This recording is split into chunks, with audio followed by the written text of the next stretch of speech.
Hey, everyone, welcome back to Bible Bites. Today we're going to be in Ecclesiastes 6. So if you want to open up your scriptures here or your Bible app, whatever it is.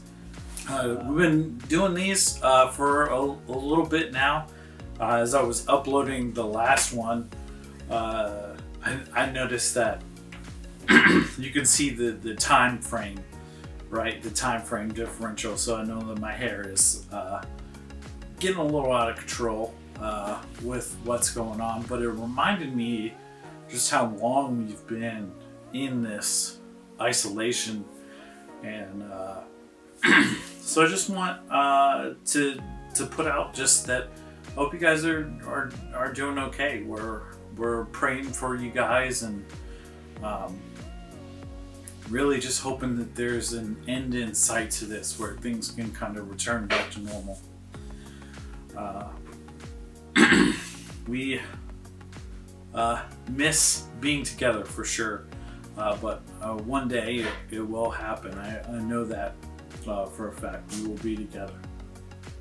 So as we move into Ecclesiastes 6, this is one of the most depressing books of the Bible. The Bible is filled with such hope in life, but Ecclesiastes 6 is really the opposite of that.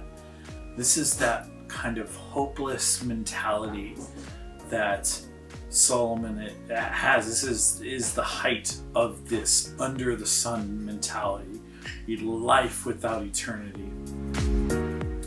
And so as we kind of discover what's going on here, let's jump into Ecclesiastes 6. It's only 12 verses long, which is kind of unique, but here we go. I have seen another evil under the sun, and it weighs heavily on mankind. God gives some people wealth, possessions, and honor, so that they lack nothing their hearts desire, but God does not grant them the ability to enjoy them, and strangers enjoy them instead. This is meaningless, a grievous evil. A man may have 100 children and live many years, yet no matter how long he lives, if he cannot enjoy his prosperity and does not receive proper burial, I say that a stillborn child is better off than he. It comes without meaning, it departs in darkness, and in darkness its name is shrouded. Though it never saw the sun or knew anything, it has more rest than does that man, even if he lived 1,000 years twice over, but fails to enjoy his prosperity. Do not all go to the same place? Everyone's toil is for their mouth, yet their appetite is never satisfied. What advantage have the wise over fools? What do the poor gain by knowing how to conduct themselves before others? Better that the eye sees than the roving of the appetite. This too is meaningless, a chasing after the wind. Whatever exists has already been named, and what humanity has been known. No one can contend with someone who is stronger. The more the words, the less the meaning. And how does that profit anyone? For who knows what is good for a person in life during the few and meaningless days they pass through like a shadow? Who can tell them what will happen under the sun after they are gone? Here, like I said, this is Solomon's at the height of this meaninglessness of life. I would say it borders on the premise of suicidal, right?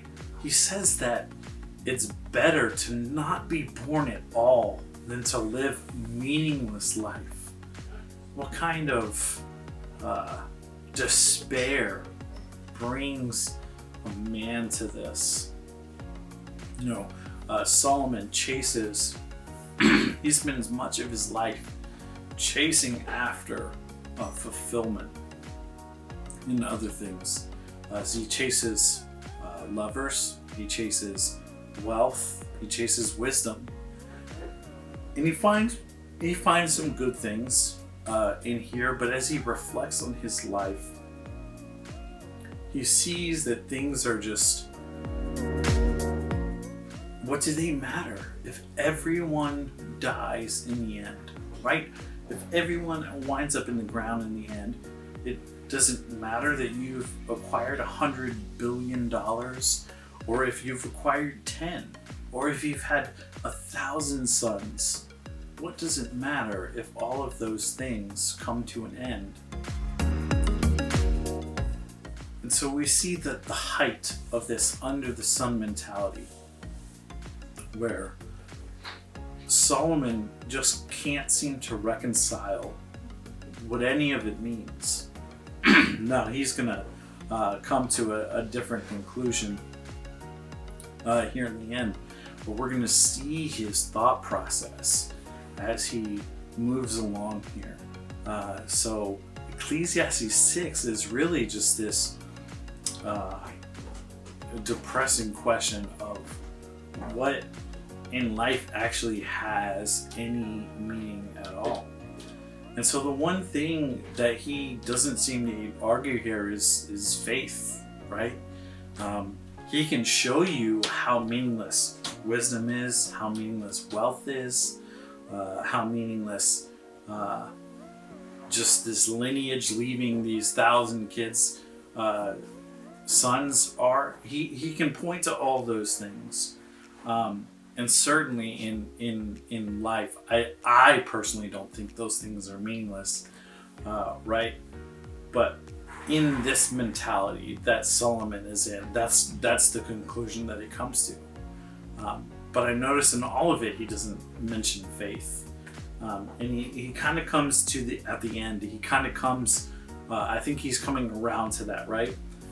Who can tell them what will happen under the sun after they are gone?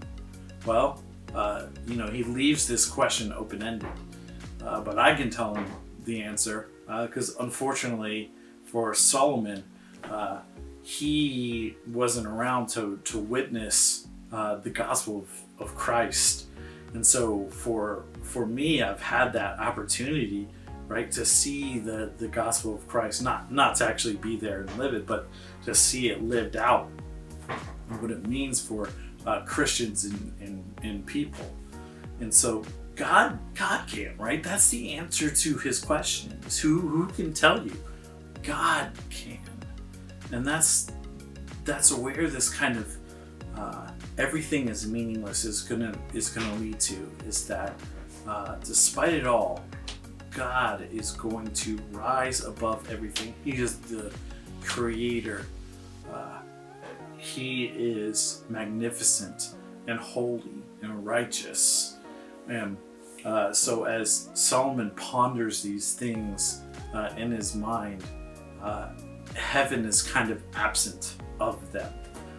So this is kind of my point here, is that because we know eternity exists, because Jesus has really brought that into focus, right? When he came, that was one of the things that he wanted to point people to, is he wanted to point people towards the Father. He wanted to point people towards eternity. So Solomon doesn't really get to see that whole picture, but we today do. And what a magnificent thing that we can see that things aren't hopeless, right? Your situation, your circumstance that you're living in right now that in the midst of this COVID-19, right? How do we feel? We feel lonely, we feel separated. But the truth is that eternity is hope. We know that this life, right? This life passes. Our life, everyone is destined to die. Solomon knew that. He exclaims it boldly, is that the end result is death. But there is more than that. And that's what gives us hope and joy to get through times like this, to get through whatever our circumstances may be. And if I can plug a little bit, let me plug our sermon series in Daniel, as we're going to kind of see some of this in Daniel coming up. This idea that there's more. There's great things that happen within the will of God. So that's Ecclesiastes 6. We're gonna continue out this. Hope to film maybe a couple more of these tonight, so that, like I said, so we can kind of catch up as we've had several weeks where we were missing some. So I hope this one short and sweet. I'll see you guys next time.